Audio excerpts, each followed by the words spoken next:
আসো বন্ধু, এ আমার ছোট বোন হয়, এ একাই কিন্তু আলাদা। তোমরা কেউ মাইন্ড করিও না, যাও তুমি ওইদিকে গিয়ে বসো। চলো আমরা এখানে বসি। তুমি ভালো আছো তো? আরে সিমরান, তোমার বোন একাই কার সঙ্গে কথা বলে? কে জানি ও একাই কার সঙ্গে কথা বলে, আমি কিছুই জানি না। তুমি একবার জিজ্ঞেস করনি ও কার সাথে কথা বলে? অনেকবার জিজ্ঞাসা করেছি কিন্তু ও বলার আগে হারিয়ে যায়। এই নাও, আজকে আমার বার্থডে।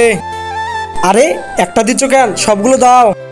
আরে এখানে পূজার প্রসাদ ছিল, খেয়ে ফেলছে কে? স্যার খিদে লাগছিল তাই প্রসাদগুলো ওনাকে দিয়েছি। আরে ওখানে তো কেউ নেই স্যার, ও সিমরান একটা পাগল বোন, একা একা কথা বলে। দেখ সবাই কেমন হাসাহাসি করতেছে, ভালো করে বল ওখানে কে? দিদি তোমায় তো বলছি ওর কথা বলতে গেলে হারিয়ে যায়। খাতায় ওনাকে এঁকে দিতে পারবে? অবশ্যই পারবো।